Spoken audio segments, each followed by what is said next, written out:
Bien, bonjour à tous. Donc cette deuxième table ronde est consacrée à l'urgence. Dans cette salle d'Assemblée générale, il y a beaucoup de colloques et d'entretiens. Généralement, on parle beaucoup de théorie, ce qui est légitimement, on parle beaucoup de théorie du droit.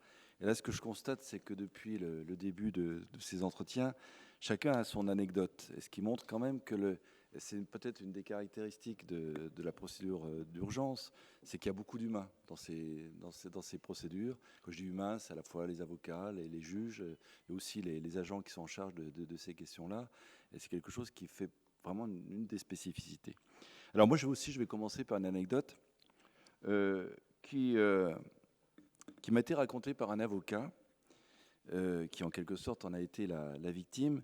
Et je pense qu'elle parlera notamment aux avocats qui sont ici présents, mais plus largement à ceux qui s'occupent qui ont en charge des questions de justice. C'est l'avocat d'un groupe international dont le siège est très loin d'ici, qui a reçu un jour de la part de son client un mail qui venait d'Asie et qui lui demandait d'utiliser tous les recours contentieux possibles, et notamment donc les référés, à une fin précise qui concernait une situation d'un établissement qui était situé en France. Et la fin du mail contenait cette mission comportant la phrase impérative « Vous avez 5 jours ». L'avocat n'a pas fermé l'œil de la nuit parce que la mission qui lui était confiée posait quand même pas mal de problèmes du point de vue des traditions juridiques en France, etc., et du point de vue de l'opportunité et tout. Donc, à l'aube, il a décidé finalement d'écrire un mail à son client en lui disant franchement, pour plein de raisons, à la fois d'opportunité, de droit, c'est pas possible, ça me paraît quand même poser de grands problèmes. Le mail, il avait à peine envoyé le mail, 15 secondes après, mail de réponse venant toujours d'Asie. Il y avait simplement il y avait trois signes, J-4. Alors, c'est simplement pour dire que, alors il y aurait beaucoup de choses à dire sur cette anecdote, sur la mondialisation du droit, à propos, etc. Alors, s'agissant simplement de notre sujet, elle montre que le temps, plus exactement l'accélération du temps, sont partout présents dans les relations économiques, sociales, juridiques, avec les administrations, et que l'urgence est au centre de la confrontation, la conciliation des temps qui caractérisent les sociétés modernes. Et ça concerne directement le juge.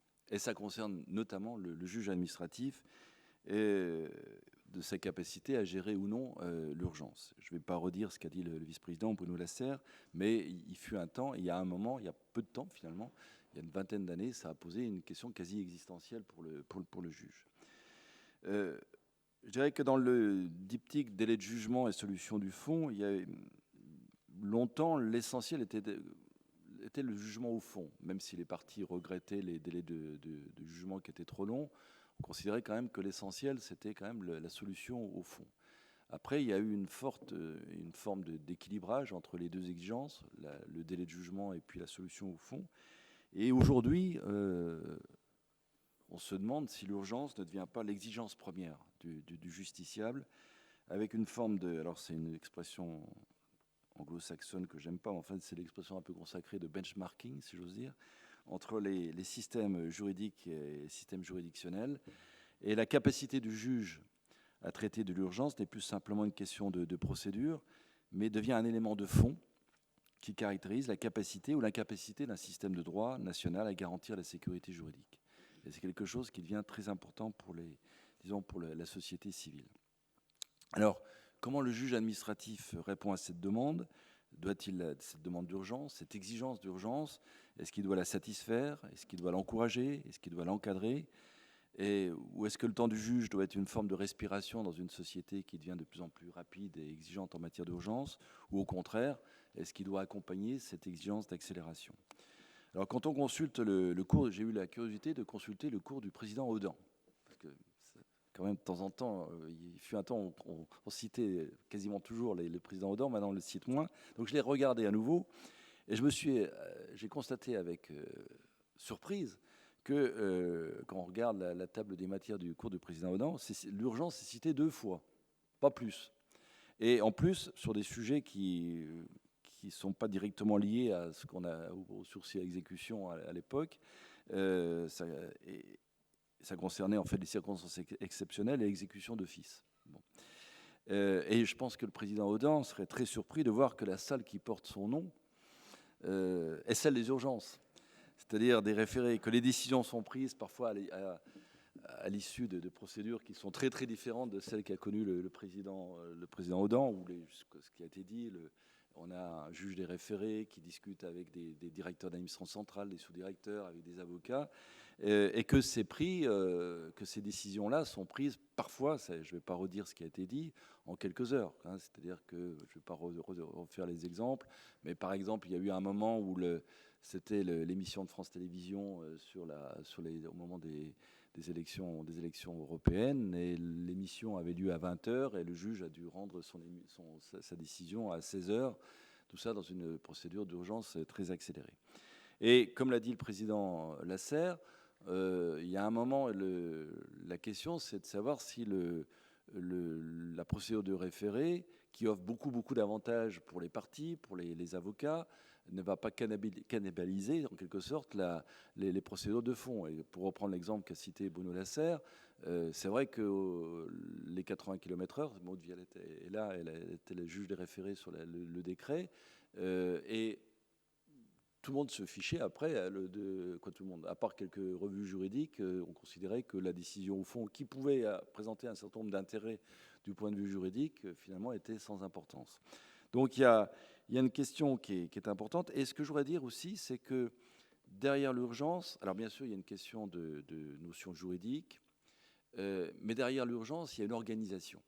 C'est quelque chose à laquelle il faut faire très très attention, parce que je disais que les procédures d'urgence, il y a de l'humain, mais pour faire en sorte que tout le monde réponde à l'exigence d'urgence, ça suppose qu'il y ait une organisation qui soit derrière. Alors l'organisation, c'est d'abord des juges des référés qui soient en capacité de gérer et d'appréhender l'urgence.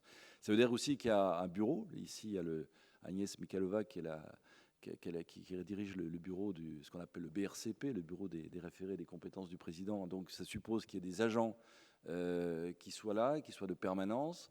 Ça suppose aussi, et là ça a été dit et je le redis dans la fonction qui est la mienne, qu'il y ait des avocats. Et je salue alors à la fois les avocats à la Cour pour ce qui concerne les tribunaux administratifs et puis les cours, et puis aussi les avocats au Conseil d'État qui aussi d'ailleurs de temps en temps vont devant les tribunaux administratifs et puis les cours. Mais enfin, tout ceci ne fonctionne que s'il y a un monde qui accepte et qui cultive cette culture de l'urgence, ce qui n'est pas évident.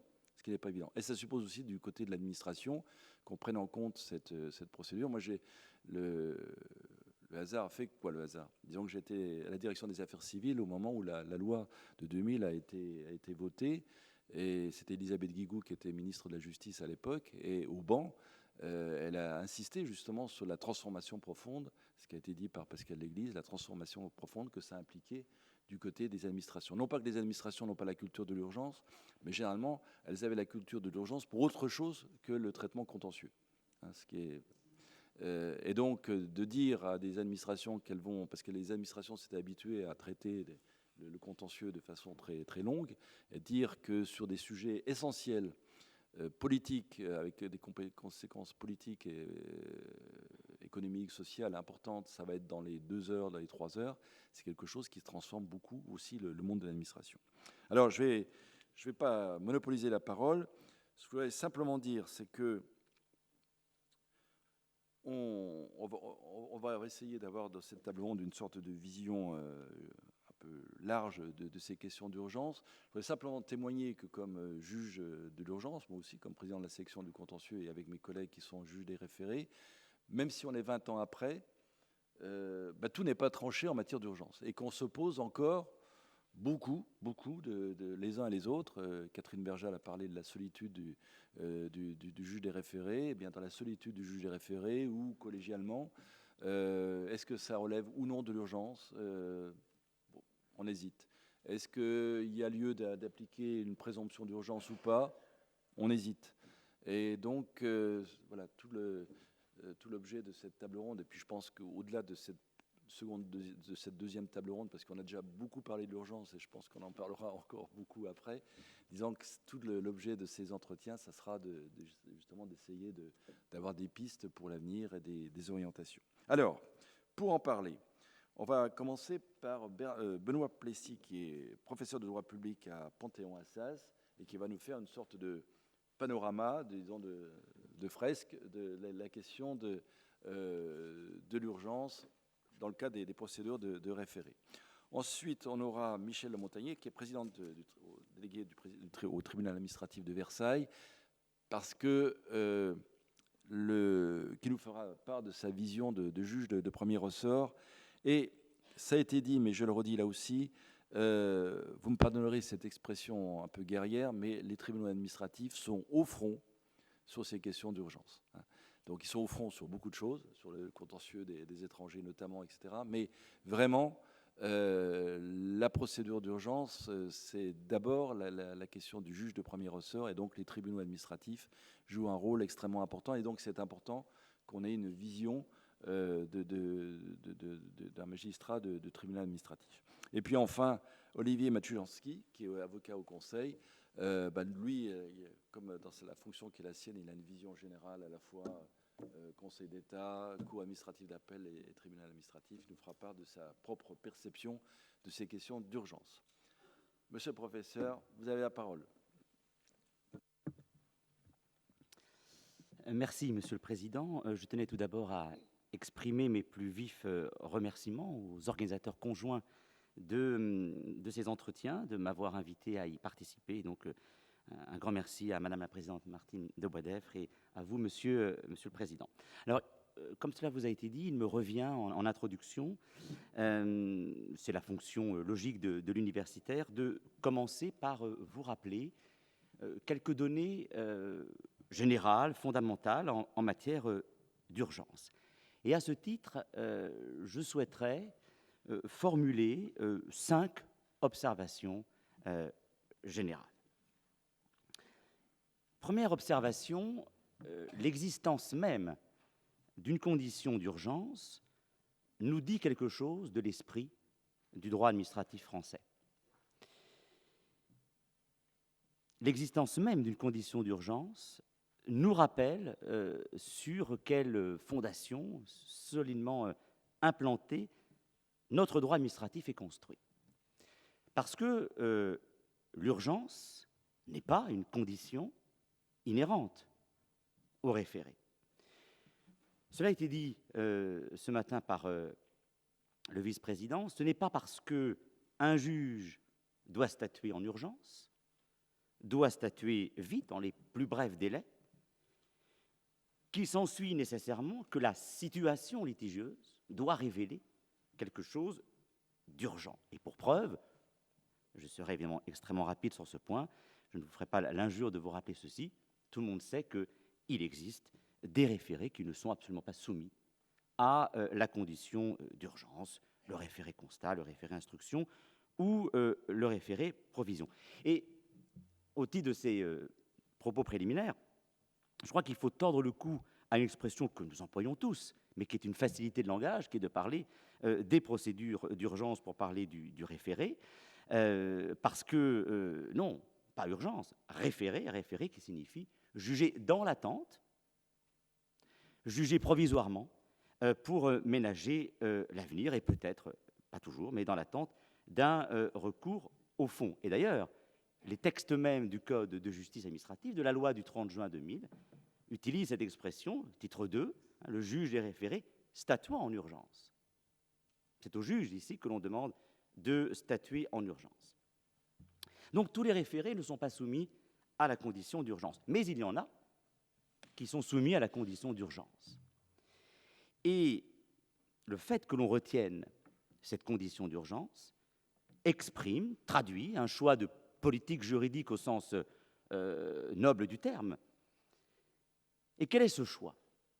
Eh bien, c'est l'attachement de notre système juridique au caractère non suspensif du recours, au caractère exécutoire de la décision de l'administration, comme cela a été rappelé tout à l'heure, dans le fameux arrêt Huglot, qui est le seul arrêt qui emploie l'expression de règles fondamentales du droit public.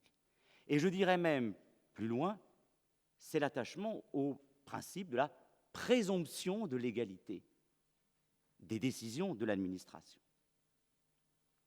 Ce choix aurait pu être un autre. D'autres pays pratiquent une vision différente. Tel est notre choix de politique législative et jurisprudentielle.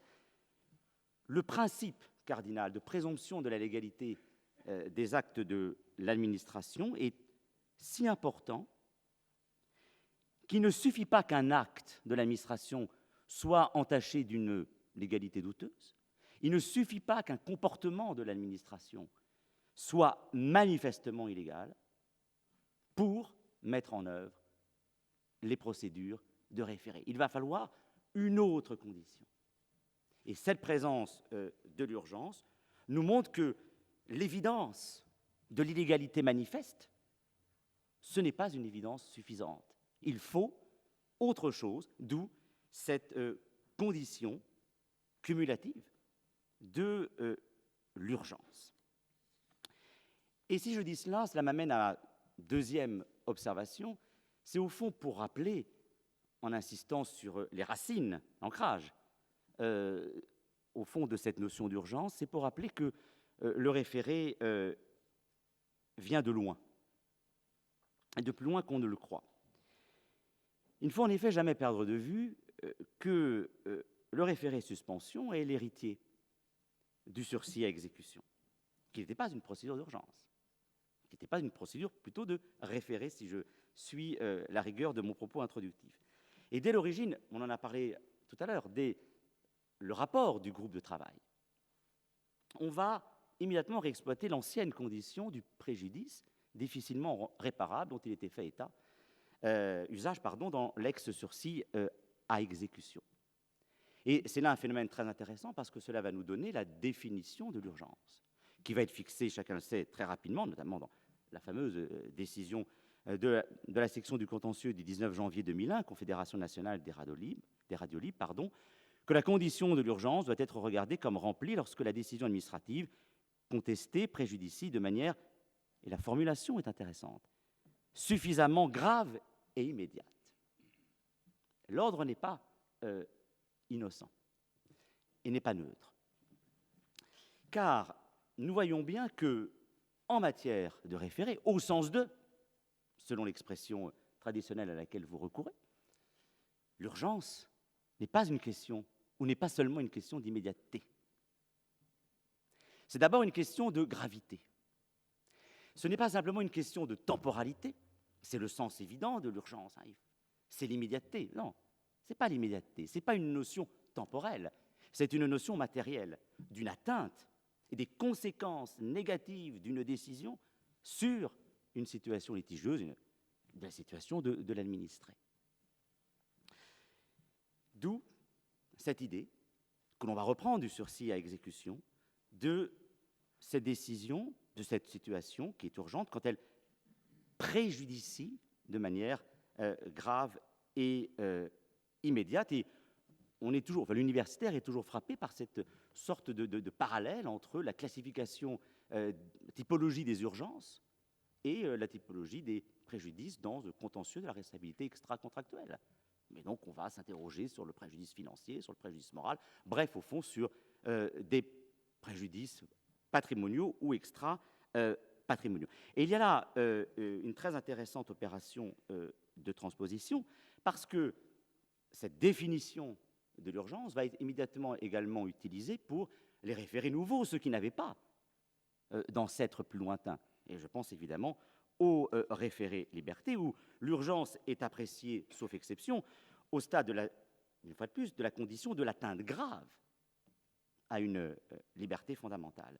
Donc nous avons ici un phénomène très intéressant, et cela explique d'ailleurs toute une série de jurisprudences. Je ne vais pas ici m'attarder, mais je penserai par exemple à cette jurisprudence assez récente, selon laquelle l'urgence ne peut être invoquée par celui qui a perdu, entre guillemets, un emploi à la discrétion du gouvernement. La perte d'emploi est bien une situation immédiate, mais elle n'est pas une situation d'urgence au sens de l'article 521-1, car il n'y a pas de préjudice dans le fait de perdre un emploi précaire et révocable. Troisième observation générale dans ce qui m'a été demandé dans l'organisation de cette table ronde. Également, je crois que le sort, disons même le destin de la définition juridique de l'urgence a été scellé à un moment bien particulier. Moment où la communauté juridique française, et pas simplement la juridiction administrative, mais également les réflexions doctrinales, bref, la communauté juridique a été sensible à la théorie de la pesée des intérêts. Je crois qu'il y a un moment, on dit souvent qu'il y a un moment 1900, il y a un moment balance des intérêts, il y a un moment pesée des intérêts, et ça a correspondu au moment de l'adoption de la loi du 30 juin 2000, et c'est absolument frappant. On n'en parlait pas autant avant, et d'ailleurs, là je parle uniquement pour l'université, on en parle d'ailleurs beaucoup moins qu'à une époque où il y avait toute une série d'études sur la pesée des intérêts dans l'avant-jugement, dans l'après-jugement, dans toute une série d'hypothèses. De sorte que, chacun le sait ici, l'urgence va être conçue comme l'occasion d'une opération de mise en balance des intérêts en présence, et que notamment, à l'urgence de ne pas hypothéquer l'avenir pour l'administré, le juge doit prendre en considération peut-être l'urgence à préserver l'intérêt général. Alors, comme chacun le sait, cette mise en balance, cette pesée des intérêts, peut s'avérer bénéfique pour les administrés justiciables. Et je prendrai un seul exemple, tout récent, de l'affaire relative, vous savez, à l'expulsion d'un étudiant de son logement géré par le Crous, dans laquelle le Conseil d'État fait obligation à l'administration et au juge en cas de recours de mettre en balance le bon fonctionnement et la continuité du service public avec le respect de la dignité, de la vie privée et familiale de l'étudiant qui allait être expulsé de son logement. C'est un arrêt du 16 avril 2019. Mais, comme on le sait, c'est le principe même d'une pesée des intérêts. Cette pesée ne peut ne pas être nécessairement à l'avantage de l'administré, alors qu'on nous rappelait ce matin de manière très intéressante que le justiciable voit le référé, voit les procédures de référé comme ayant été instituées pour son avantage. Et bien évidemment, c'est l'objet notamment de cet arrêt de section du 28 février 2001, préfet des Alpes-Maritimes et Société Sud-Est Assainissement, dans lequel vous aviez rejeté la demande de suspension d'un arrêté préfectoral qui autorisait l'ouverture d'une décharge au nom de la nécessité de prendre en compte les conséquences que pourrait avoir la suppression d'un tel acte sur l'environnement.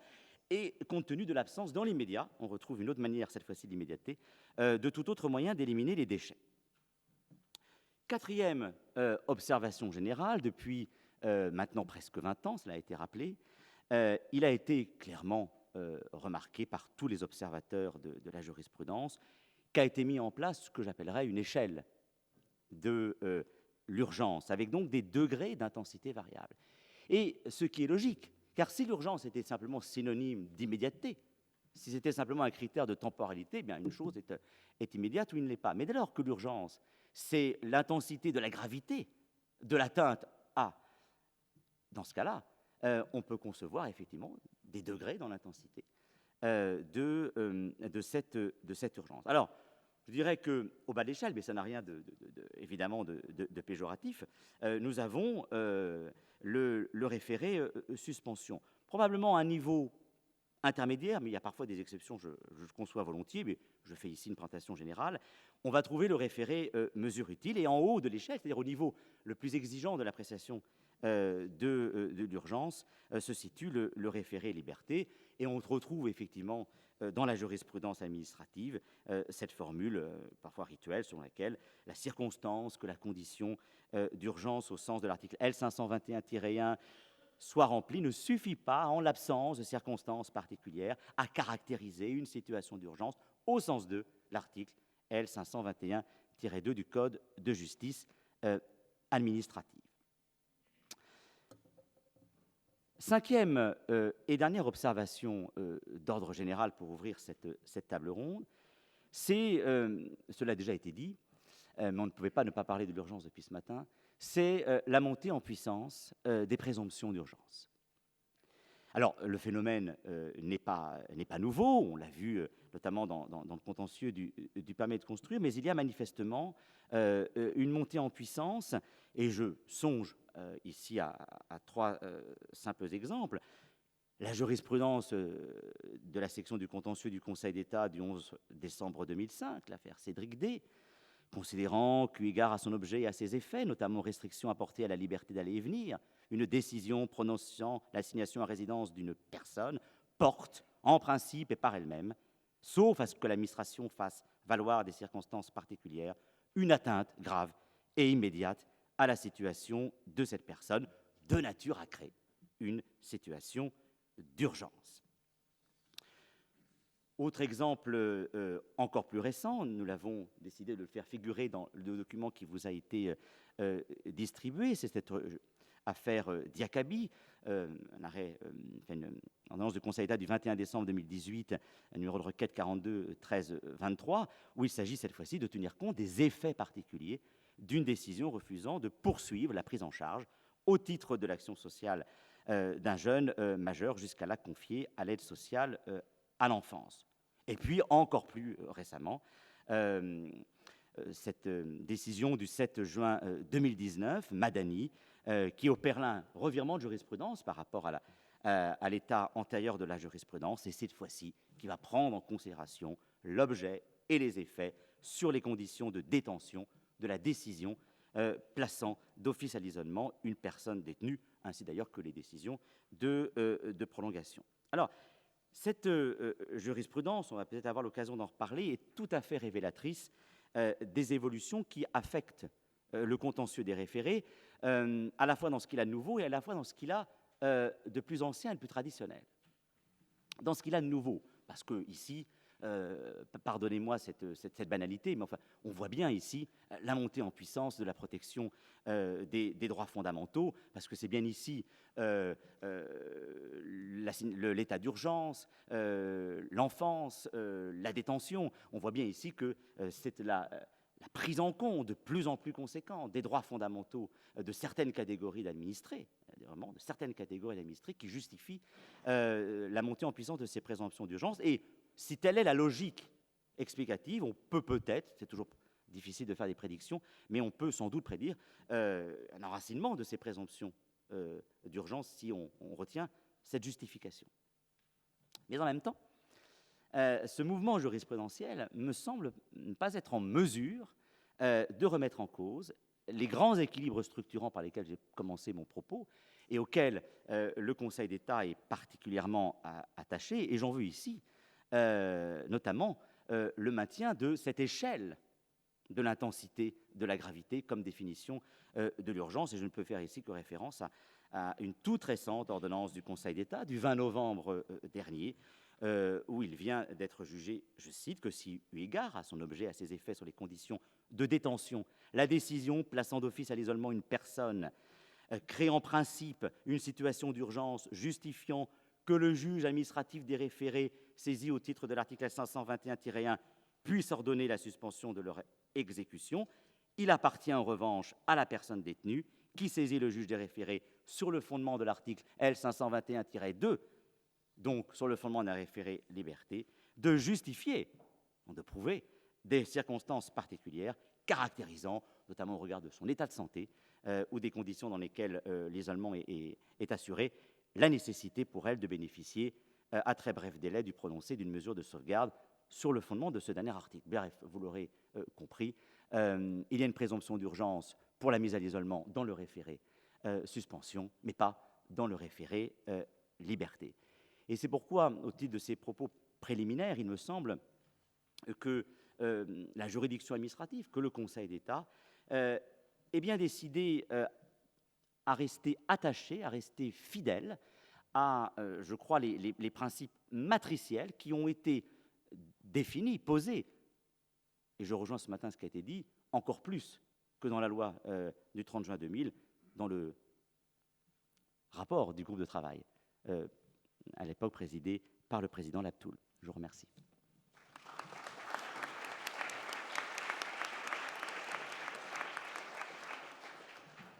Merci beaucoup pour cette présentation très claire des grands, ce que vous appelez avec raison les grands équilibres structurants de cette question de l'urgence. En plus, en tenant compte des jurisprudences les plus récentes, notamment du Conseil d'État. Alors, on va se déplacer maintenant à Versailles, tribunal administratif de Versailles, et puis plus largement, on va se déplacer dans tous les tribunaux administratifs, et je vais passer la parole à la présidente Lemontagny.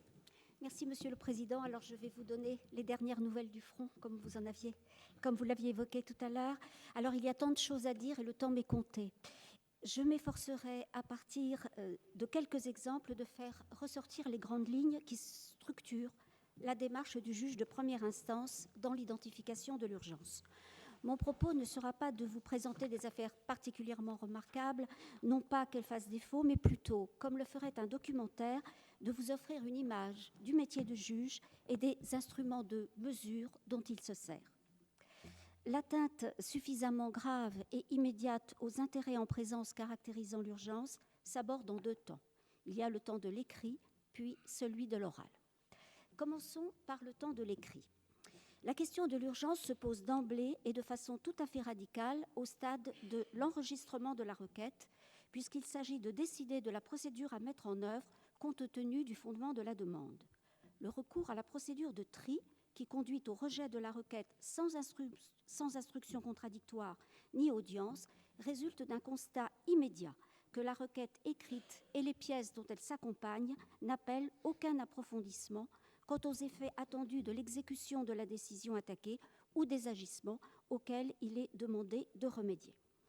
À ce stade, l'appréciation porte en principe, au premier chef, sur l'intérêt invoqué par le demandeur.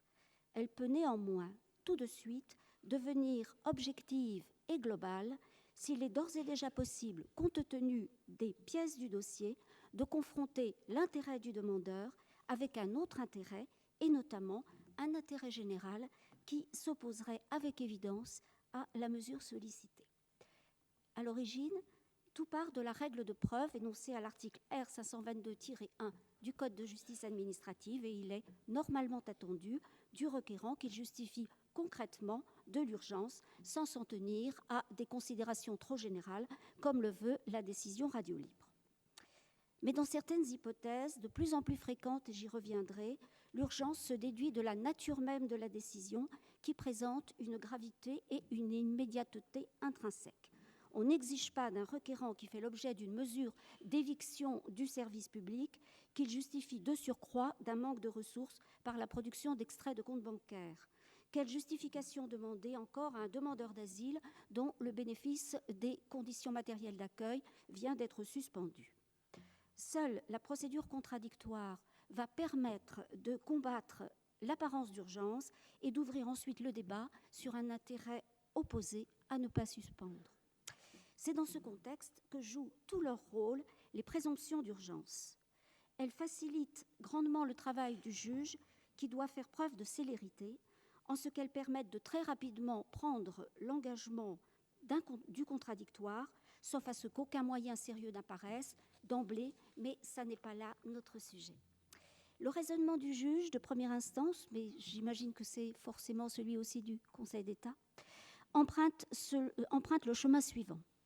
Existe-t-il une présomption formellement reconnue en jurisprudence en raison de la gravité intrinsèque de la mesure et de son caractère potentiellement irréversible ? Citons pour mémoire les décisions accordant un permis de construire, les refus de renouvellement de titre de séjour ou, très récemment, on l'a vu, les décisions continuant le placement à l'isolement d'un détenu. Dans ces hypothèses, l'audience s'impose presque toujours. Existe-t-il ensuite, hors présomption formellement reconnue, une quasi-présomption, appelant de toute évidence une contradiction sans que soit exigée une justification particulière ? Je reprends les exemples précédemment cités, l'éviction du service ou la suspension de conditions matérielles d'accueil d'un demandeur d'asile. Dans tous les autres cas, compte tenu de l'ensemble des circonstances justifiées, et c'est important de l'espèce, le préjudice apparaît-il immédiat et d'une intensité suffisante quant à sa gravité au regard de la voie de droit empruntée. Autrement dit, le requérant a-t-il eu notamment raison de recourir à la procédure de référé-liberté, imposant une intervention du juge à très bref délai, ou devait-il au contraire se cantonner à l'exercice moins contraignant d'un référé-suspension ? À cet égard, il faut faire preuve de discernement, et j'insiste sur ce point, et il va de soi que le juge n'a pas le regard rivé sur l'aiguille des 48 heures. Il lui revient de s'assurer de la possibilité dans le temps, pour le requérant, d'utilement revenir à la voie du référé-suspension. Enfin, dans quelle mesure le requérant a-t-il contribué lui-même à la situation d'urgence qu'il invoque? À cet égard, il est nécessaire d'être très circonspect sur ce point, car la prise en considération d'une négligence, d'une imprudence ou d'un comportement peut conduire à fausser le raisonnement sur l'urgence si le juge, pour ce faire, est conduit à retenir des éléments de fond en débat, comme par exemple la fraude ou un comportement violent. Il est nécessaire que la part de responsabilité prise par le requérant dans la situation d'urgence soit dûment établie et non contestée au fond.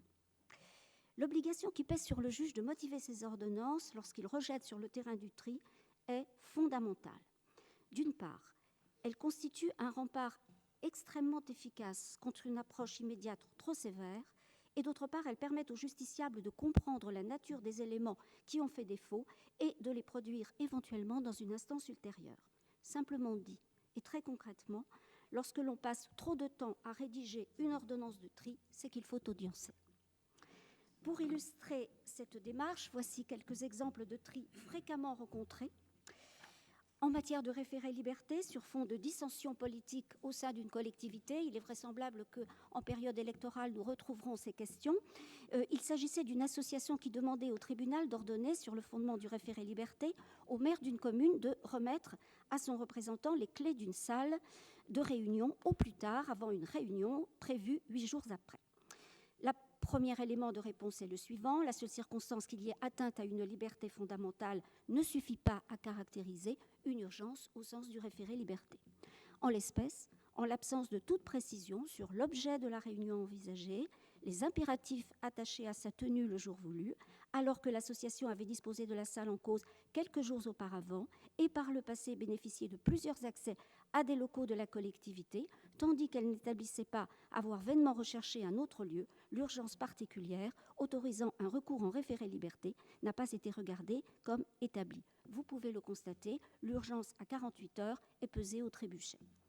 En référé-suspension, à présent, un exemple très scolaire, veuillez me pardonner, mais c'est extrêmement fréquent. Il concerne les demandes de suspension d'une décision constatant l'invalidation d'un titre de conduite pour solde de points nul. Dans l'hypothèse d'un dirigeant de société, l'urgence n'a pas été tenue pour établie sur le terrain de la gravité suffisante, à défaut de toute précision sur le périmètre géographique de l'activité de l'entreprise, sur l'obligation de recourir à un véhicule pour entretenir des relations professionnelles et sur le potentiel ralentissement de l'exploitation. Dans ce type d'affaires, justement, l'intérêt public qui s'attache aux exigences de la sécurité routière est très souvent pris en considération au stade du tri, compte tenu de la gravité et du caractère répété d'infractions commises dans un court délai, lesquelles sont mentionnées dans la décision attaquée versée au dossier. C'est pour ça qu'on se rend compte très vite du comportement du requérant. Et à cet égard, l'urgence attachée à la nature de la profession exercée, conducteur de poids lourds, chauffeur de taxi, se retourne parfois contre le requérant, puisque s'il a commis des infractions très graves, eh bien, il y a urgence à ce qu'il ne puisse plus, dans ces conditions, exercer cette profession. Autre hypothèse de tri, la suspension demandée d'un arrêté du préfet mettant en demeure un propriétaire de faire cesser une suroccupation de logements et de procéder au relogement de ses occupants actuels. En l'hypothèse était évoqué, et on le devine, un préjudice économique difficilement supportable. Et pour écarter le caractère suffisamment grave du préjudice tenant à une impécuniosité, le juge a relevé l'absence de certitude sur le nombre d'enfants effectivement à la charge du requérant et l'inexploitabilité en l'état de tableau d'amortissement d'emprunt joint au dossier. Alors, l'appréciation de l'urgence est susceptible d'appeler toutefois une approche très fine des circonstances de l'affaire, des situations humaines et suppose une connaissance certaine du fonctionnement de l'administration, en sorte qu'il peut être difficile de se résoudre d'emblée à une solution de tri. Vient alors le temps de l'audience. La procédure contradictoire et les débats de l'audience publique vont permettre d'établir l'urgence au vu de l'ensemble des circonstances de l'espèce en recourant à la technique du bilan bien connu dont nous avons parlé, qui prend la forme d'une mise en balance des intérêts en présence. Et là encore, il convient de veiller à ce que le fond, à savoir le moyen jetant un doute sérieux ou l'atteinte grave et manifestement illégale, ne gauchisse pas le raisonnement sur l'urgence. Il y a une forme de tunnelisation de l'urgence. Abordons le référé liberté. Il est possible de citer le cas d'une atteinte à une liberté fondamentale que constitue la liberté de réunion et de culte. En l'espèce, le tribunal avait été saisi un 26 juin par une association de musulmans qui concluait à la mise à disposition par la collectivité d'une salle de prière permettant l'accueil de 1000 personnes afin de célébrer la fête de l'Aïd devant se tenir le 6 juillet 2016. Donc vous voyez, nous n'étions pas à 48 heures. Pourtant, dès le 1er décembre précédent, de vaines démarches avaient été entreprises en vue de la mise à disposition d'un gymnase ou d'une salle polyvalente. Compte tenu des diligences infructueuses accomplies dans la recherche d'un autre lieu, de la proximité de la célébration, la condition particulière de l'urgence de l'article L521-2 a été tenue pour remplir, même si nous n'étions pas exactement dans les 48 heures. Dans une autre hypothèse qui me paraît intéressante sur le plan du raisonnement, où était en cause la liberté fondamentale que constitue le droit de propriété des personnes publiques. Dans cette affaire, l'urgence a été reconnue en première instance, mais infirmée par le Conseil d'État. L'histoire commence comme un partiel de 2e année de droit. Alors, était en cause une collectivité publique qui avait installé sur l'emprise d'une route départementale une jardinière de 15 mètres bloquant l'accès à une voie appartenant au domaine de l'État, ouverte pour la desserte d'une parcelle appartenant à une autre commune voulant y construire un centre technique municipal. Vous l'aurez compris, les deux communes ne s'aimaient pas. Le préfet avait saisi le juge du référé Liberté aux fins d'enjoindre à la commune de déposer la jardinière pour permettre l'accès à la voie en cause. Cette affaire s'inscrivait dans un contexte de guerre de tranchées qui avait déjà donné lieu à 2 référés suspension sur déférés, dont le second avait retenu le détournement de pouvoir et la volonté de faire échec à la première suspension demandée. De guerre lasse, après la pose de la jardinière, le préfet a saisi le juge du référé Liberté en faisant état d'une atteinte grave et manifestement illégale au droit de propriété des personnes publiques. L'atteinte grave et manifestement illégale à une liberté fondamentale était en l'espèce patente et le Conseil d'État l'a confirmé. Restait la question de l'appréciation de l'urgence. Était-elle pour autant remplie? Fallait-il remédier dans les 48 heures à l'affaire de la jardinière? Le juge de première instance a retenu l'intérêt général s'attachant à la réalisation rapide des travaux, mais cette motivation, vous le voyez tout de suite, était fragile. Et surtout, la résistance abusive de la commune, révélatrice d'un détournement de pouvoir, aggravée par le fait de ne pas avoir respecté le caractère exécutoire et obligatoire des 2 précédents dispositifs de suspension. Le Conseil s'en est tenu à une approche sans doute plus raisonnable, strictement concrète, et s'est séparé d'une approche morale. Non, le ralentissement des travaux ne crée pas par lui-même une situation d'urgence caractérisée, et la résistance abusive d'une collectivité ne suffit pas. L'urgence à 48 heures a été également écartée dans une affaire qui me laisse un souvenir assez ému.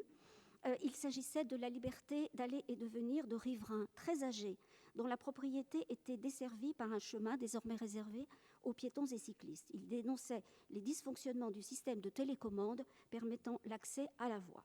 À l'audience, le maire a fait état du caractère autrefois dangereux du chemin, qui avait retrouvé toute sa quiétude depuis sa fermeture aux véhicules, et il avait démontré que le système mis en place obéissait aussi à un déverrouillage manuel, une astreinte étant par ailleurs mise en place, y compris les week-ends. Il n'y avait donc pas d'urgence à 48 heures. L'audience a surtout permis à des personnes âgées et à la santé fragile de comprendre qu'elles n'étaient pas prisonnières de leur lieu d'habitation. Et le maire, avec le petit bip, a montré à ces personnes comment pouvoir sortir de la voie d'accès. Voilà, et c'est une des vertus finalement des instances de référé. C'est pour ça que j'ai voulu insister sur le caractère quotidien des affaires dont nous sommes saisis. Pour ce qui est du référé suspension, une affaire dite de la fête des loges qui était intéressante parce que l'urgence a été établie à la suite d'une analyse approfondie des effets de la décision. Il s'agissait d'un référé suspension qui mettait en cause l'atteinte aux intérêts des forains qui réalisaient entre 60 et 90% de leur chiffre d'affaires à l'occasion de la fête des loges, en conséquence d'une décision par laquelle le préfet avait subordonné à la conclusion d'une convention avec l'État le déploiement effectif de maintien de l'ordre à l'intérieur de la fête devant se tenir du mois de juin au mois d'août à Saint-Germain-en-Laye.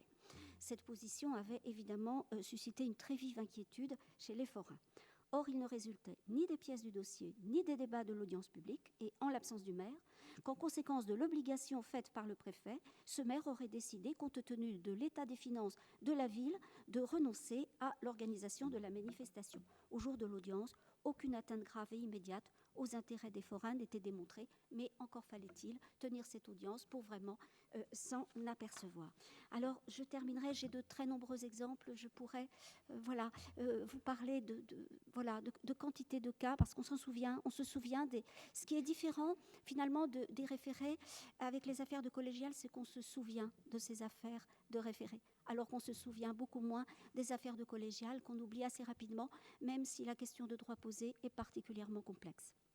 Alors, pour conclure et reprendre l'esprit du documentaire, je laisserai parler la statistique qui s'invite toujours à un moment de discours. Environ 35% des requêtes introduites en référé devant le tribunal administratif de Versailles, qui concernent pour l'essentiel des étrangers sous procédure dite Dublin, n'appellent aucun débat sur la condition d'urgence, la requête au fond ne conservant elle-même que peu d'enjeux, compte tenu bien souvent de l'impossibilité de revenir dans la pratique sur une mesure provisoire. On constate dans les cas de refus d'enregistrement de demande d'asile en France d'étrangers sous procédure Dublin que le référé suspension constitue, du fait de l'urgence, la seule voie de droit effective et qu'il devient ainsi une sorte de voie de droit commun. En l'absence de procédure particulière à effet suspensif, et alors que l'arrêté ordonnant le transfert vers un autre État membre peut s'exécuter à tout moment, alors que justement en cause l'expiration du délai au terme duquel la responsabilité de la France est engagée, le recours en référé constitue pour l'heure la seule garantie d'un recours effectif. Tel est également le cas des décisions de l'Office français de l'immigration et de l'intégration qui refusent ou suspendent le bénéfice des conditions matérielles d'accueil de ces mêmes demandeurs d'asile. Et je terminerai par le référé mesure utile que je n'ai pas abordé et qui est pour nous un baromètre des grandes difficultés que traverse l'administration pour gérer certaines situations avant même toute prise de décision. Et en témoigne, le président Lasserre l'a évoqué en début de colloque, en témoignent les nombreux recours exercés devant les juridictions administratives sur le fondement de l'article L521-3, c'est-à-dire le référé mesure utile, visant à obtenir un rendez-vous pour déposer une demande de titre de séjour en se prévalant de l'urgence attachée au droit de pouvoir déposer une demande de titre dans des délais raisonnables. Voilà, j'en ai terminé. Merci.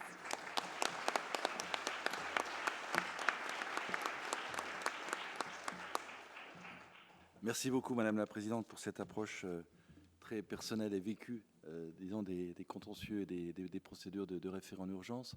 Je pense sous le contrôle du président Labetoul, c'est que quand, bien sûr, le référé, ce qu'on avait en tête, c'était bien sûr les affaires Dieudonné, les affaires Lambert et les grandes affaires qui posent des questions de principe et de société.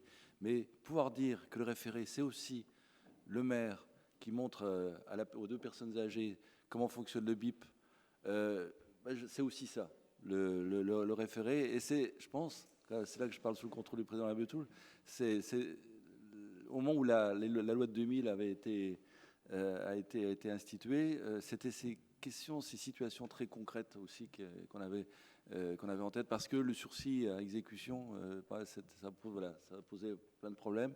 Et le fait qu'il y ait un magistrat administratif qui soit là, qui discute, et puis qu'à un moment on dise voilà comment ça fonctionne, et que les gens repartent avec le sentiment que justice a été rendue. Je pense que c'est ça qu'on a en tête. Alors, maintenant, je vais passer la parole à Maître Matuszanski. On a vu, et ça a été dit, que l'Ordre des avocats au Conseil avait joué un rôle extrêmement important dans la conception et de l'élaboration de la réforme. Et donc, je pense que c'est un point qui est essentiel, parce que sans eux, sans l'Ordre, je pense qu'on n'aurait pas réussi à instituer cette réforme. Alors maintenant, 20 ans après, quelle est la vision de l'Ordre ? Merci beaucoup, Monsieur le Président. Je vais commencer par délimiter le sujet. Beaucoup de choses ont déjà été dites. En référé, il existe deux sortes d'urgence. D'abord, dans certains référés les plus connus, serait-on tenté de dire, la possibilité même pour le juge de faire droit à la requête dont il est saisi est subordonnée par la loi à l'existence d'une urgence. Et en ce sens, l'urgence est une condition du référé. Ensuite, distinctement, dans tous les référés, et même lorsque la condition d'urgence n'est pas requise, le juge statue en urgence, ce qui a des conséquences sur le déroulement de la procédure, qui est une procédure accélérée, et donc on peut dire que l'urgence est consubstantielle à l'intervention du juge des référés, même hors toute condition. Alors cette seconde incarnation de l'urgence, le fait pour le juge de statuer en urgence, je vous en parlerai peu, je vais l'évacuer dès l'introduction. Quelques points qui permettent de voir que l'urgence façonne profondément l'office du juge des référés. Premier point, le délai de saisine du juge peut être extrêmement bref, comme par exemple en matière de référé sur les refus d'entrée au titre de l'asile, où le délai de saisine est de 48 heures. Alors attention, ce n'est pas le délai de 48 heures dont dispose le juge des référés pour statuer, c'est le délai dont dispose le requérant pour saisir le juge. Donc c'est tout de même assez rapide. Deuxième point, l'instruction est adaptée, comme par exemple, on en a peu parlé, on en parlera peu, mais comme par exemple en matière de référé constat, où le juge n'est pas tenu de mettre en cause le défendeur. Troisième point, le rapporteur public, élément central dans la juridiction administrative, le rapporteur public est en principe absent de la procédure, sauf depuis 2016, en cas de renvoi en formation collégiale. Quatrième point, la juridiction statue à juge unique, sauf renvoi en collégial. Cinquième point, ça a déjà été dit, le juge se prononce parfois dans un délai contraint, par exemple 48 heures en matière de liberté, 72 heures en matière de référé au fond, évacuation des résidences mobiles, ça existe. Sixième point, le juge statue parfois sans avoir à tenir d'audience publique, Madame le Président nous l'a rappelé. Septième point, ça a été dit aussi, les décisions rendues en référé sont souvent provisoires. Et huitième point, je le mentionne car je crois que ça a été un point très important au moment de l'adoption de la réforme. C'est l'aménagement des recours juridictionnels, et notamment dans ce qui constitue, on pourrait dire, la catégorie reine, qui est le référé suspension, reine au moins par son importance numérique. Eh bien, le recours juridictionnel, c'est le pourvoi en cassation. Il n'y a donc pas de double degré de juridiction. Et je crois, les magistrats me contrediront si j'ai tort, mais je crois que le Conseil d'État, à l'époque, a attaché beaucoup d'importance à l'idée qu'il n'y ait pas de double degré de juridiction pour que précisément le référé puisse fonctionner. Il fallait que le référé puisse procurer des solutions rapides et qui ne soient pas trop facilement contestables. Enfin, en tout cas, qu'il ne soit pas trop facile de remettre en cause. J'en viens à mes propos proprement dits, et je vais donc me concentrer, si vous le voulez bien, sur l'urgence comme condition des référés. Je vais parler en deux temps, si vous voulez bien. D'abord, je vous parlerai des liens qui existent entre la condition d'urgence et les autres conditions imposées par la loi. Alors, Madame le Président Le Montagny a parlé, si j'ai bien compris son mot, de tunnelisation, c'est le mot que vous avez employé. Alors, la tunnelisation, elle est certainement un objectif louable entre les diverses conditions posées par la loi, mais au risque de diverger un peu, je doute qu'elle puisse être parfaitement respectée dans la pratique. Bon. Donc, je vais vous parler d'abord des liens entre la condition d'urgence et les autres conditions de l'intervention du juge des référés. Et dans un second temps, je vous parlerai de la manière dont l'appréciation de l'urgence par le juge des référés lui permet de préserver ce qui doit être une spécificité du juge des référés. Parce que le juge des référés n'est pas un juge ordinaire qui statue rapidement. C'est tout de même plus et autre chose que cela. Donc les liens, dans un premier temps, entre la condition d'urgence et les autres conditions. 5 points, et je vais aller le plus vite possible. Alors, premier point, en référé suspension comme en liberté, il appartient au juge des référés d'apprécier globalement la condition d'urgence, c'est-à-dire de mettre en balance l'intérêt dont se prévaut le requérant et l'intérêt qui pourrait justifier la poursuite de l'exécution de la décision querellée. Et on met donc en balance, selon le jargon des processualistes, on met en balance l'urgence à suspendre et l'urgence à ne pas suspendre. Voilà. Alors ça, c'est classique, depuis la décision qui a déjà été rappelée, préfet des Alpes-Maritimes, du 28 février 2001. Deuxième point, c'est souvent de manière ouverte que la jurisprudence assume d'apprécier ensemble la condition d'urgence et certaines autres conditions. Par exemple, en référé mesure utile, il est très fréquent, me semble-t-il, que le juge déduise d'une même circonstance à la fois la condition d'urgence et la condition d'utilité de la mesure. Même chose en liberté. Il est vrai que le Conseil d'État affirme parfois que l'atteinte avérée à une liberté fondamentale ne suffit pas à caractériser l'extrême urgence à intervenir, c'est vrai. Mais il lui arrive aussi régulièrement de juger que la condition d'extrême urgence est satisfaite au regard de l'atteinte grave et manifestement illégale portée à une liberté fondamentale. Donc, j'en viens à mon troisième point. Selon moi, l'urgence a une place variable dans ce qu'on pourrait appeler l'arborescence logique du juge, selon les contentieux, variable et souple, puisque, selon moi encore, la frontière entre les critères n'est pas tout à fait étanche. Et d'ailleurs, et je reviens à ce que disait très clairement le professeur Plessis tout à l'heure, et là c'est l'avocat qui parle, le justiciable, qui est notre client, a souvent beaucoup de mal à percevoir ce qu'est l'urgence aux yeux du juge. Et il est clair qu'aux yeux d'un justiciable, l'urgence, c'est l'immédiat. L'urgence est l'immédiat.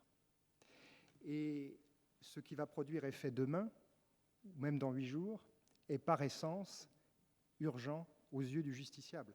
Donc, de même que, comme le disait Madame le Président Baraduc, on a parfois des difficulté à faire comprendre aux justiciables ce qu'est la liberté fondamentale au sens de L521-2. De même, il peut être difficile de lui faire comprendre que ce qui produira effet demain n'est pas par cela seul urgent aux yeux du juge des référés.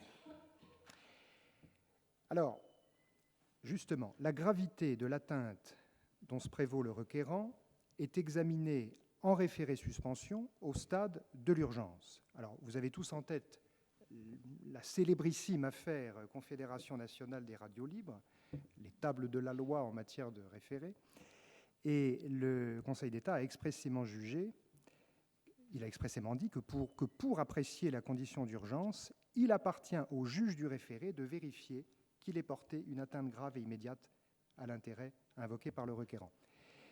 C'est un peu différent en matière de liberté, me semble-t-il. La gravité est vérifiée non pas seulement au stade de l'appréciation de l'urgence, mais aussi, et c'est pour ça que la notion de tunnelisation me paraît louable encore une fois, c'est un objectif, mais je ne suis pas certain que le juge puisse le tenir en toutes circonstances, puisque cette vérification a lieu aussi au stade de l'appréciation de l'atteinte à une liberté fondamentale.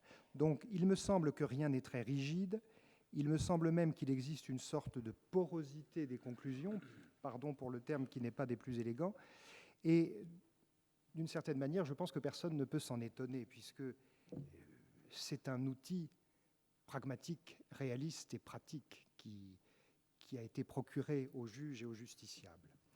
Quatrième point, il existe des cas dans lesquels l'urgence se confond avec l'illégalité. Par exemple, dans certaines situations, l'intérêt général est pris en considération par le juge pour apprécier à la fois l'urgence à poursuivre l'exécution d'une mesure contestée et l'urgence à ne pas suspendre. Je pense que je suis déjà trop long, donc je ne vais pas insister. Je vous renvoie à la lecture du très remarquable arrêt Cédric du 11 décembre 2015, dont le professeur Plessis a fait état. C'est un arrêt extrêmement intéressant, qui d'ailleurs doit être lu rapproché des conclusions de M. Xavier Domino, et c'est très très intéressant de voir la manière dont l'ordre public, et c'est comme ça que M. Domino s'exprimait, dont l'ordre public est pris en considération à la fois au stade de l'atteinte grave et à la fois au stade de l'urgence. Et d'ailleurs, d'une manière très marquée dans un cas comme dans l'autre, puisque le Conseil d'État n'éprouve pas la moindre hésitation à retenir l'existence d'une urgence, mais il n'éprouve pas plus d'hésitation 3 paragraphes plus bas pour retenir que la décision du préfet, quoique fort contraignante, n'était pas source d'une illégalité manifeste. Cinquième point,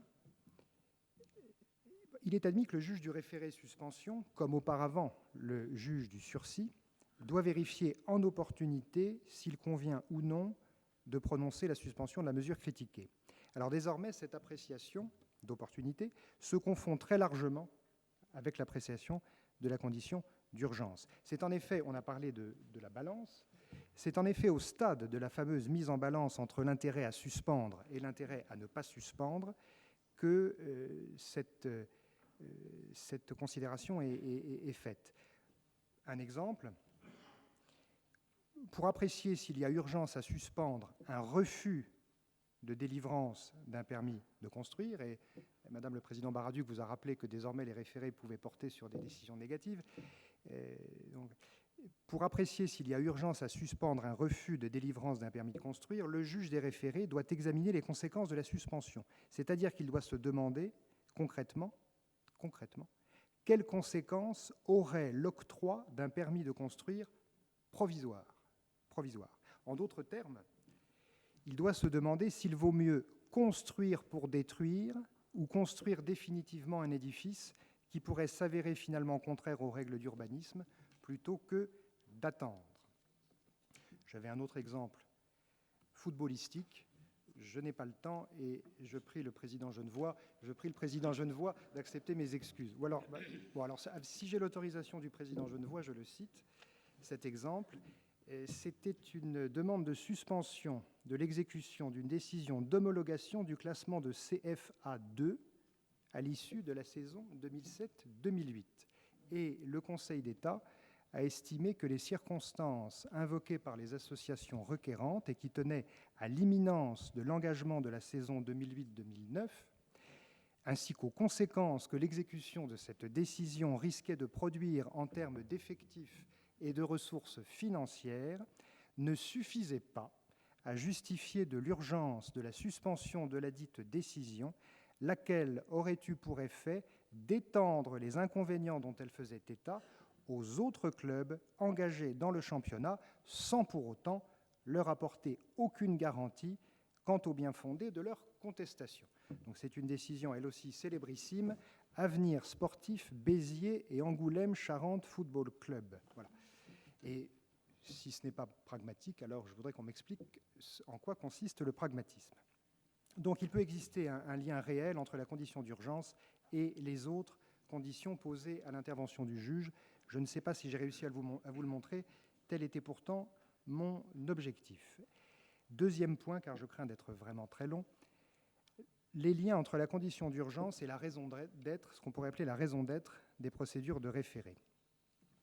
Il me semble, si on regarde la jurisprudence administrative, que le Conseil d'État, je ne sais pas ce que vous en penserez, Monsieur le Président, mais que le Conseil d'État a une volonté claire de préserver ce qui doit constituer l'office du juge administratif.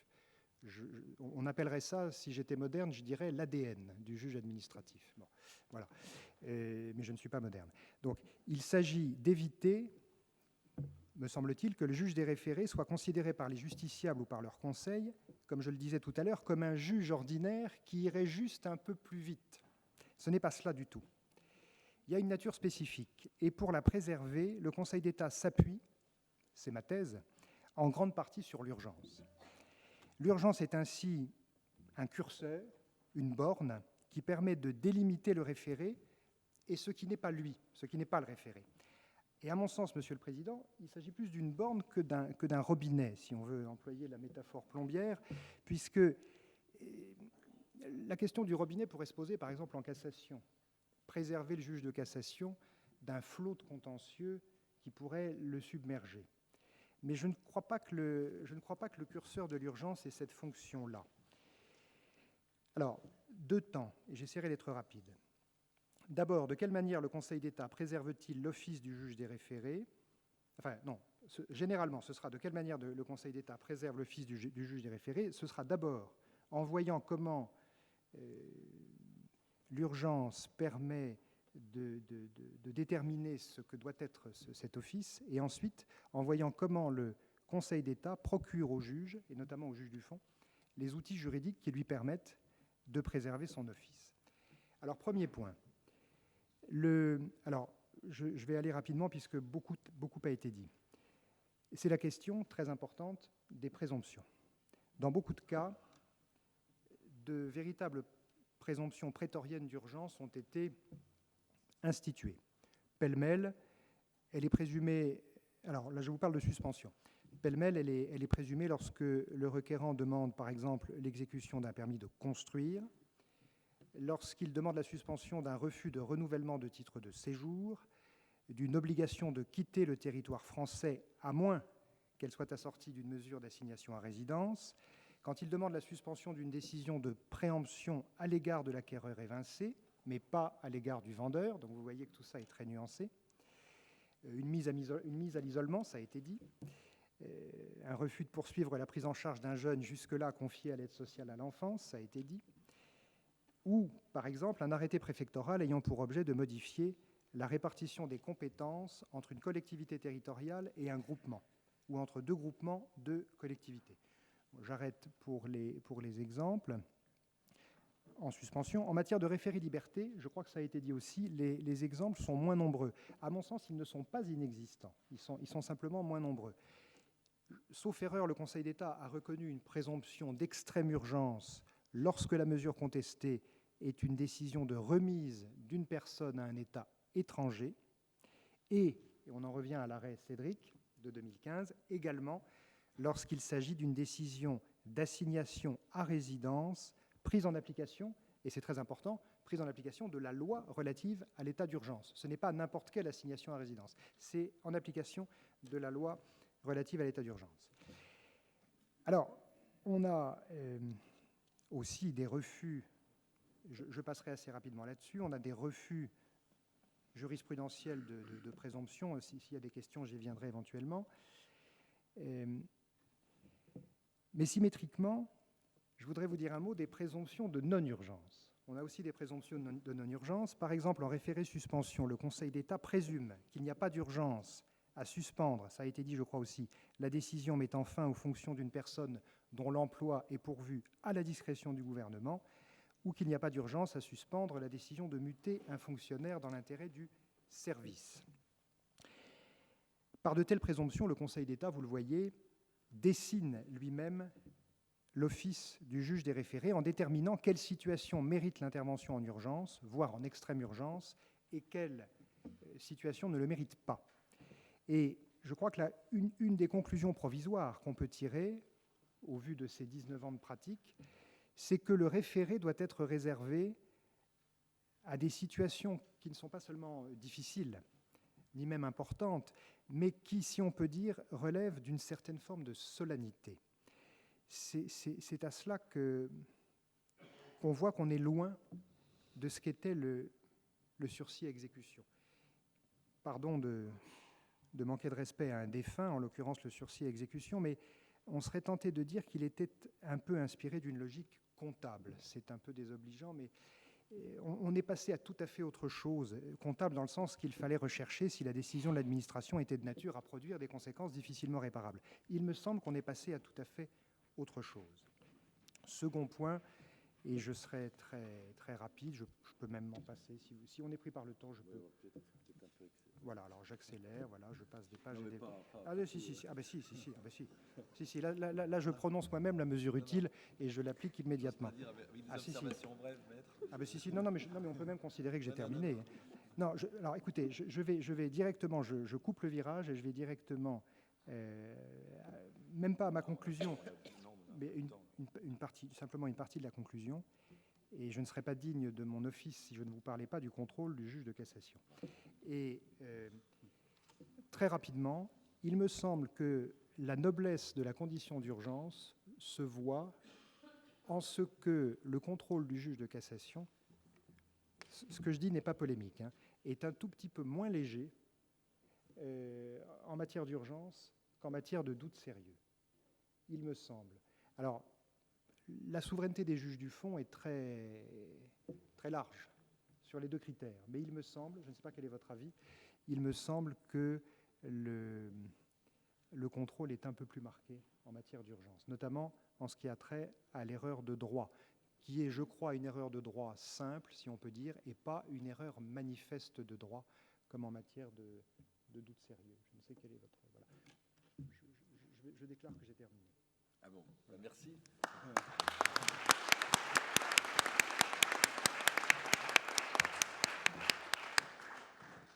Bien, écoutez, on a du temps, un peu de temps pour les questions.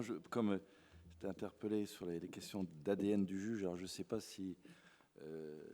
voilà, je ne vais pas avoir la prétention de répondre d'une façon exhaustive sur la question de l'ADN du juge. Je dirais simplement, je parle sous le contrôle à la fois de mes collègues et des anciens qui sont là, c'est que une des caractéristiques de cette maison, quand je dis cette maison, pas uniquement la salle d'Assemblée générale, mais aussi l'ensemble de cette maison, c'est que on part pas du juge. C'est-à-dire, on part pas du juge on dit pas, bon voilà, il y a le juge judiciaire qui a une procédure de référé, nous on va faire pareil. Et puis, voilà. Je pense que la caractéristique de cette maison, c'est qu'on part d'une certaine vision, alors je vais utiliser peut-être des grands mots, une vision de la société. Et au sein de la société, d'une certaine vision de l'action de l'État. De l'État, quand je dis État, c'est pas État au sens étroit juridique, quoi, disons des pouvoirs publics, de l'action publique. Et qu'à partir de là, on a déduit un certain nombre de conséquences sur le rôle du juge de l'action publique, qui est le juge administratif. Et à partir de là, on en déduit un certain nombre de choses en termes de procédure, en termes d'organisation de la justice, et notamment, parce que c'est ce que je disais un peu au début dans mon introduction, que la société, les actions des pouvoirs publics supposent dans la société dans laquelle on est, qu'il y ait un juge administratif qui puisse statuer en urgence, mais qui ne soit pas un juge dégradé. C'est-à-dire que ce soit un juge qui porte toujours haut cette certaine vision de la conception de l'État et de son juge. Je pense que c'est ça un peu la caractéristique profonde de cette maison et plus largement de l'ensemble du juge administratif. Alors sur la deuxième question, sur le contrôle, je pense que toutes ces questions seront abordées, d'ailleurs pourront être abordées lors de la troisième table ronde au moment de l'office du juge. Sur le contrôle de l'urgence, ça a été dit à la fois par le vice-président et puis par un certain nombre d'intervenants. La préoccupation que nous avons, c'est pour ça que nous attachons, il y a un contrôle important qui est fait au niveau du Conseil d'État, c'est la notion d'équilibre, de faire en sorte que les procédures de référé, et notamment tout ce qui tourne autour de l'urgence, qui offre beaucoup d'avantages vu du côté des acteurs de la vie civile, de la vie économique et aussi des avocats. C'est une procédure qui peut poser un certain nombre de difficultés du point de vue du fonctionnement de la justice, et cette question d'équilibre est importante. Donc il faut, autrement dit, pour être très, très clair, il ne faut pas que tout verse dans des procédures d'urgence, parce que c'est pas sain. Il n'est pas sain qu'un certain nombre d'affaires soient traitées en urgence. Et il y a ce qu'on appelle, dans notre jargon, ce qu'on appelle les clauses passerelles. C'est-à-dire que dans les clauses passerelles, ça consiste à dire, alors je caricature un peu le raisonnement, mais enfin c'est ça quand même qui est derrière, ça consiste à dire, il y a tel sujet qui nous est posé, à nous, juges administratifs, ce sujet qui pose des questions délicates de droit, d'opportunité, etc. C'est pas la bonne solution. C'est là que je reviens à cette conception du rôle de l'État et du rôle du juge administratif. C'est pas sain que ça soit traité dans le cadre de la procédure d'urgence. Donc on dit on le traitera pas en urgence, on le traitera pas dans le cadre de la procédure de référé, mais on s'engage. Il y a eu encore un cas récemment. On s'engage à ce que dans une procédure, dans une formation normale, ça soit traité le 15 septembre de cette année, et donc ce qui est assez hétérodoxe du point de vue du fonctionnement, mais on le fait. Quand on a le sentiment, quand le Conseil d'État a le sentiment que la bonne solution, la bonne formation, c'est pas le juge des référés, même le juge collégial, même si on a pris un certain nombre de précautions, mais que c'est une formation de plein exercice qui statue. Et je pense que c'est important que et on a pour ça que le colloque est important à la fois du point de vue de l'information, mais il est important aussi pour nous, pour le juge, parce que je pense que c'est important qu'on puisse discuter, échanger entre nous, entre des professeurs, des avocats, des membres, des personnes qui ont des responsabilités éventuellement économiques et sociales, qu'on puisse discuter de ces questions-là. Voilà. Alors, j'ai trop parlé. Est-ce qu'il y a des questions sur ce qui fait l'objet de cette deuxième table ronde? Ou pas? Moi, simplement, j'ai posé une question à notre présidente du tribunal administratif. C'est un peu en lien avec la question qui a été posée par le président Boré, et que ça concerne les tribunaux administratifs. Alors, je vais vous demander non pas votre expérience de présidente au sein du tribunal administratif de Versailles, mais comme vous avez beaucoup de contacts avec vos collègues d'autres tribunaux, est-ce que vous avez le sentiment que si on regarde l'ensemble des tribunaux administratifs, il y a une sorte d'unité de doctrine comme la table ronde porte sur l'urgence, sur l'appréciation de l'urgence par les tribunaux administratifs, je ne parle pas de la juridiction administrative, des tribunaux administratifs, une sorte d'unité de doctrine. Bon, alors après, ça peut relever de tel et tel cas d'espace. Enfin, globalement, il y a la même approche. Ou est-ce que vous avez le sentiment, quand vous discutez avec vos collègues, que voilà, ce qui est l'appréciation de l'urgence peut varier de façon substantielle d'un tribunal à un autre? Je répondrai, Monsieur le Président, que au final, l'appréciation sur l'urgence ne varie pas tellement. L'appréciation varie au niveau de l'engagement de la procédure de tri. Il y a des juges, pardonnez-moi cette expression, qui sont peut-être plus triants ou plus trieurs, je ne sais pas comment on doit s'exprimer, que les autres.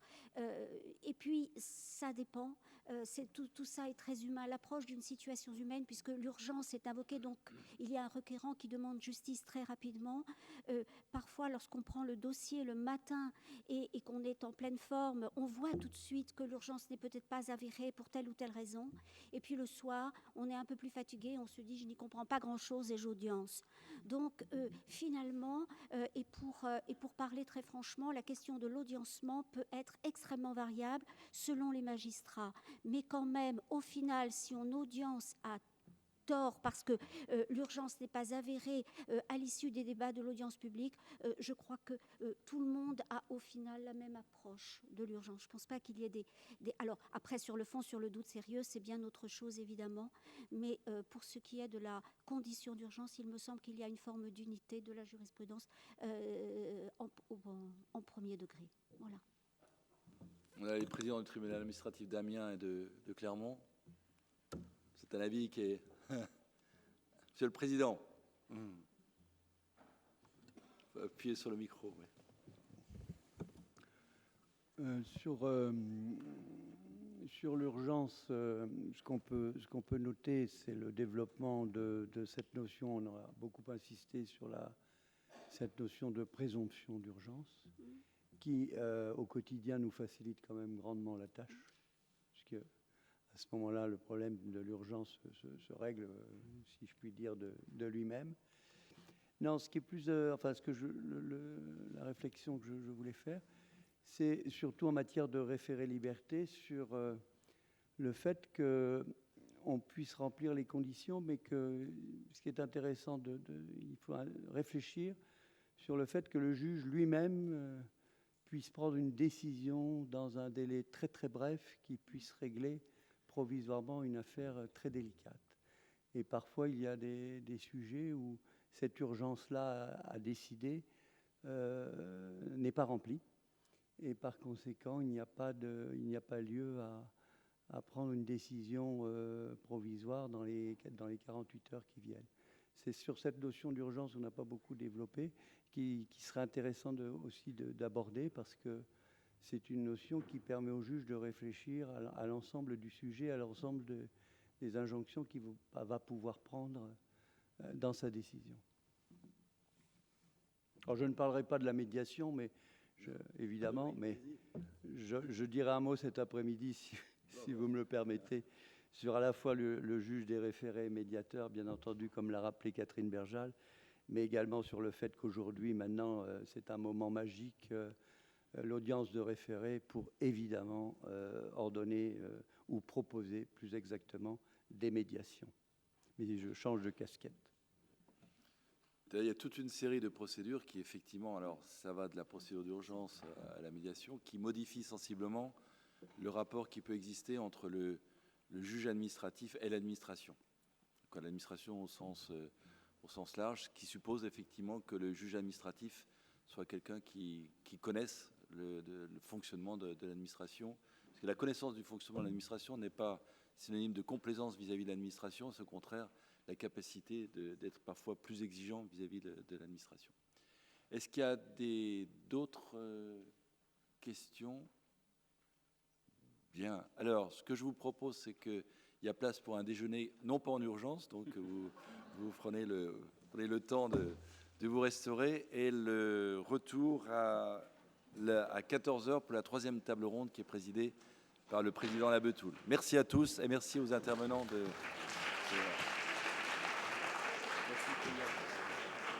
Merci.